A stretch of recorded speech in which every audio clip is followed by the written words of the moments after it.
Hello and welcome to another episode of Women of the South Bay, where we talk all about South Bay women in lifestyle, leadership, and legacy. I'm your host, Cathy Alessandra.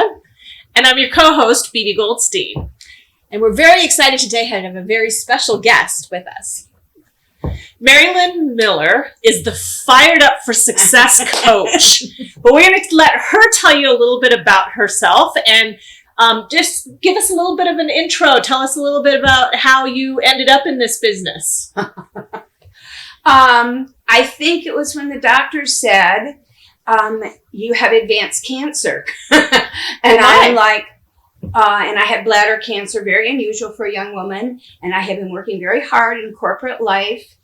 And I went, oh no, if I have a limited amount of time left, we're not doing it this way. I'm not going back to that bad place. And I didn't know what I wanted to do. I had no idea about, this is a long time ago. There were no coaches. There was nobody who was going to tell you how to figure out your life. Tell us how long ago that was. Oh, do I have to? You don't have to give us a year, but we would, I think I've it's been doing important this for business for 30 years, 31. 31 years. Amazing. Wow. Yeah, I definitely was one of the first people who started in the coaching business, no question. And certainly here. But I did this little gig beforehand that I'd like to mention because it's very related to the South Bay. And it's really where I found out that I wanted to do something like this, but I had no name for it, was that three other women and I opened a feminist bookstore in Manhattan Beach. Little known fact.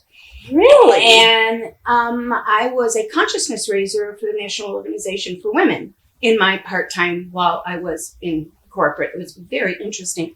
And as a consciousness raiser, you are supposed to literally raise consciousness, to raise the issues and how do you relate to that. And all the questions that today we're taught to ask as coaches. Mm-hmm. Only we were doing it many, many years ago. Right. And I thought, I love this. I mean, you could see that they were, starting to think differently about things and ask a lot of questions.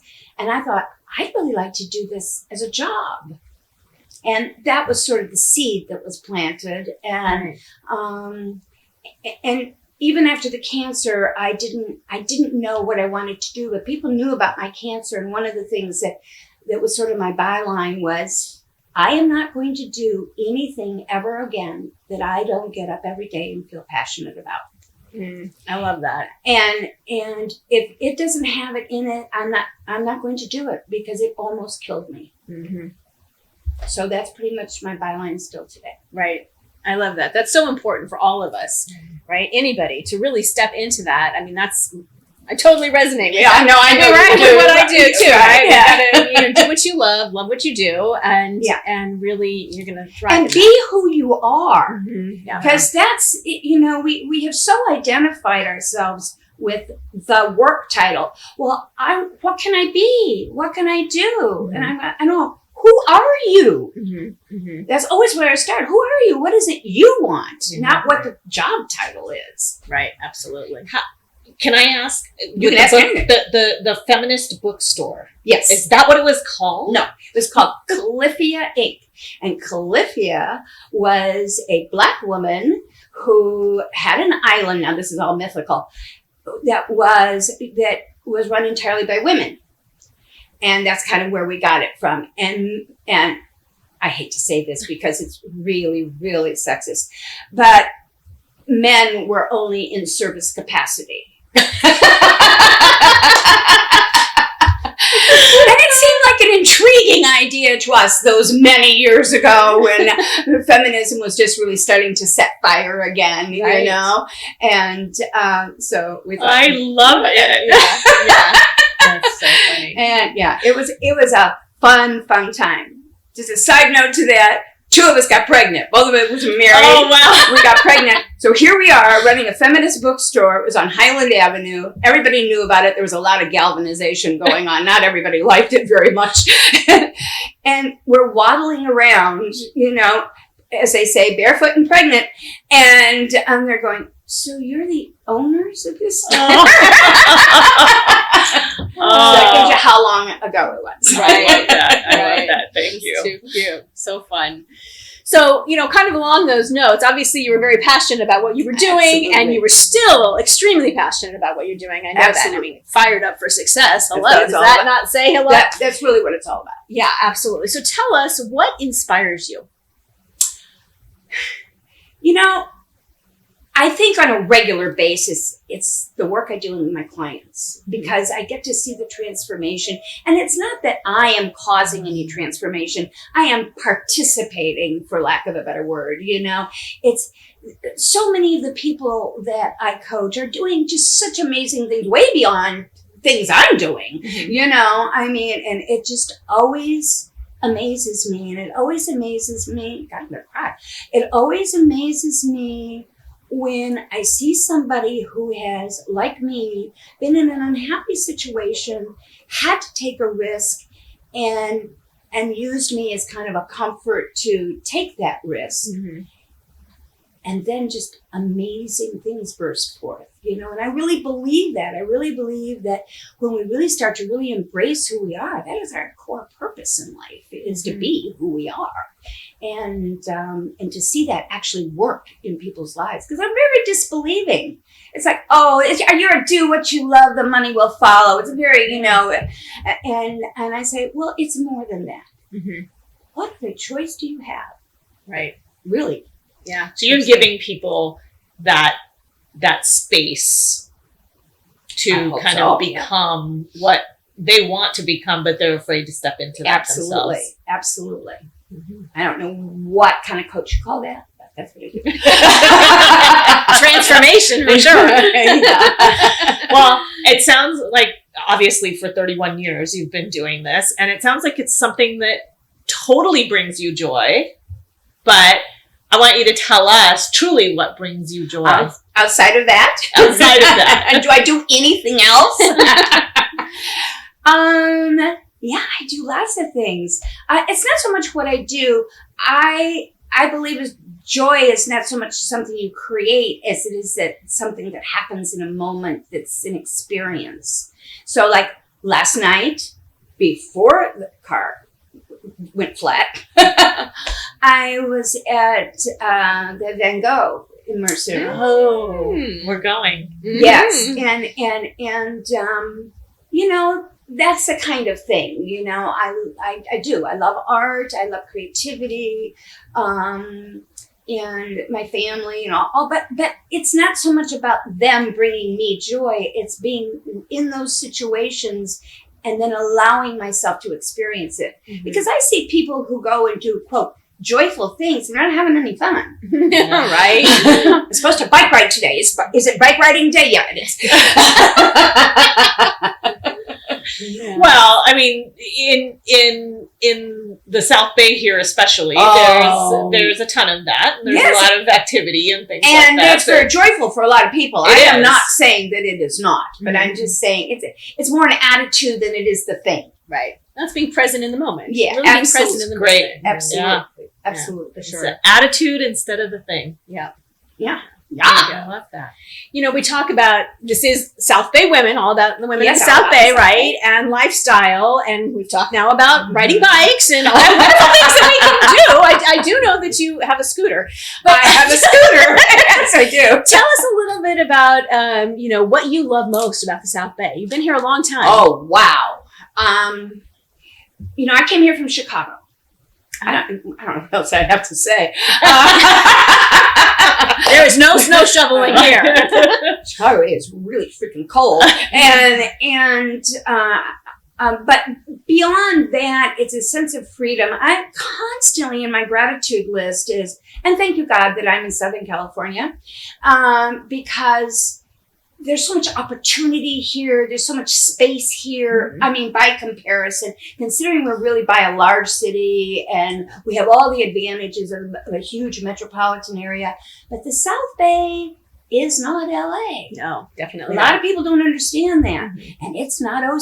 Mm-hmm. It's a real unique place. And we were just talking about that the other night when we were at this thing. They said, somebody thought that I lived because I was born in Manhattan Beach, my daughter. She said that I am part of the OC. And she said, I'm very resentful of that. I am a South Bay girl. I was born in the South Bay. These people need to understand. But yeah, I've lived in all three cities pretty much. And they all have their pluses and Three cities meaning Redondo, Manhattan, Hermosa. Okay. We won't ask you to tell us which one's your favorite. All of them for different reasons. Yeah. You know, they all have something different to offer, but it is that openness I have always, since I've been here, lived near the beach. Mm-hmm. When I moved here from Chicago, my husband was not a beach person at all. He's an attorney, very, and I said, excuse me, why are we living in Culver City across from the Jack in the Box? Didn't we move to California for something else besides that? Oh, I don't know. It seems pretty good to me. I'm like, oh, no. And then I found Manhattan Beach. We were doing a Sunday afternoon thing, and I'm looking at all the people on the balconies, drinking beer, hanging out, having a good time, you know, and I'm thinking, that's it. That's what I want. I want that sense of space and fun and energy and activity and, you know, and it's still here and I still participate in it. Yeah. I You still love live it. very close to the beach. You're Oh very yeah, close to the I'm water. there all the time because not necessarily on the beach, but I am by the beach, walking there, you know, whatever, taking my scooter there. Yeah, your scooter. Don't forget that scooter. I love it. Oh, absolutely love it. Well, we've talked about lifestyle. Okay. So now let's talk about legacy. What do you envision the legacy being that you leave behind you? Well, I would say it's mostly in my daughter. I mean, that's what I think about. She's the one who has, you know, embraced most of my values, for lack of a better word. She's doing an entirely different thing with it. But, you know, I watch her as she is now a midlife adult. And I think, wow, she's amazing. And I know that she's going to be amazing forever, and I'll hopefully pass it on the kinds of values that and I think that's what it's about. You know, it's all ephemeral. Nobody's going to remember us for long. Mm-hmm. You know, that's just the truth. Right. And, you know, I'm not, but the value system stays. I can trace the value system through my family for generations. Mm-hmm. And yeah, I think that, and she may, I doubt it rather seriously, but she may want to do some of the same kind of work that I do. Mm-hmm. It'll look very, very different. Mm-hmm. But yeah. Would that give you a sense of pride to have her Absolutely. do the same thing as you? Absolutely. You know, I'd take her on today, but you know. You're going to go into business together. No, not really. I don't know if that's a great idea. We're still working on troubling. No, because she's really got her own thing. She's an actor and but I mean, she can perform. I mean, if you asked her to do anything on the drop of a hat, you know, she could do it. Mm-hmm. She's an improv person, and she's fun. She's very, very funny. Oh, I envy people like that. Right. Yeah, I know. It's hard, and I admire all the things that she does. But I think, you know, as far as, you know, what somebody might remember me for is probably my clients might remember me for the fact that I still, because I've been in business so long, I still occasionally have one of those people from 25, 30 years ago that say, oh, wow, I remember when we were together and you told me this, and that became my whole life. And thank you. Right. And so that's pretty cool. To have that kind of impact on people. Yeah. That I love. Right. You know, I won't lie. I like all that.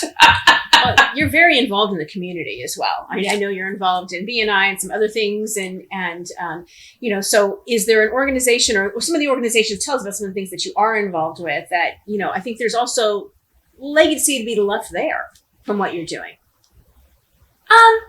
I'm in BNI. Yeah. I would say that's my number one because, as Bibi knows, and you know, when you're in BNI, it takes up a lot of time. It does. So, and you have to take credit though that you were the founder of our chapter. Of that chapter. Yeah. And let's just say too, for those who don't know, BNI stands for Business Networking International. Yes. Correct? Yes. Yeah. Okay. Just Yes. Yeah. And I'm very active in that. And I have been involved in all three chambers at one time or another. I'm not involved in any of them right now.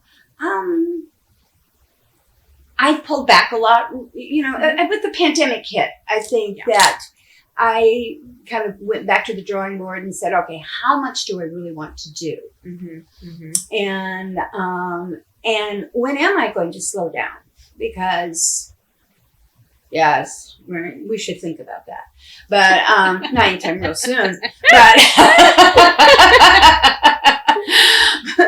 But over the years, I'm trying to think of other things. Well, my first thing out was Now. I was really active in Now. I remember Now. What was Now? National Organization for Women. National Association for Women. Yes, it was I totally remember that. Yes, it was a very activist group. All the big feminists of the '60s were, now members. Yeah. So chambers, business groups, I'm trying to think of something very specific that you would recognize now so much. Outside of the chambers, there's probably stuff because I feel like I've been doing this for a really long time. Right. Exactly. And I always go to the business women's conference, right? Always have a table. Yep. And thinking of doing more, and so I really enjoy that. So I'm always doing things like that. Right. And giving back. Yeah. So tell us, how do people find you? What's the where are they going to go to look you up and could potentially work with you? Okay. So my website is cleverly Fired Up for Success with the letter 4. So it's firedupforsuccess.com. And you can reach me also at MLM, Mary Lyn Miller, at firedupforsuccess.com. Fantastic. And I do want to make sure that you get a chance to talk a little bit just quickly about anything that you might have coming up or any of the actual work that you do. I know that you do some workshops and some other things like that. I am starting I don't even know what it is yet, quite honestly, but more like a mastermind group for women over 60. And it is women who are active, excited about life, or at least want to be excited about life. And there's a lot of things that happen in our 60s that are very different than any other decade of a woman's life. And it's not in itself addressed very much. And so I really want to participate in that. And I've been active in, really doing a lot of research in that area. And I'm also at the beginning of the year, we'll be doing pretty much what I do every year, visioning, and also my self-discovery classes, which are called Core Essence. So, and people can do that individually with me as well. Awesome. Love that. I think it's important to, kind of do that work and take a dive into some of those things and find your tribe, find your group, find the people that support you and champion you. And when you're in need for that, especially when it's a specific decade or a variety of other things, right? Right. Anything that's specific that that you really want to do a deep dive with. Right. Yeah, absolutely. Yeah. Well, Mary Lyn, thank you so much for joining us today and being here on Women of the South Bay. And thank you. This is so much fun. I'm just hanging here for a while. Well, we've enjoyed you sharing with us, and we hope that we get an opportunity to welcome you back again as well. Oh, I just would love it.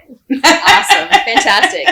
And if you or someone might be a person to spotlight and really share how they have shown up with their lifestyle, leadership, and legacy here in the South Bay as a woman. We would love to hear from you too. So from Bibi and I, thank you so much for joining us for this episode, and we look forward to seeing you again soon.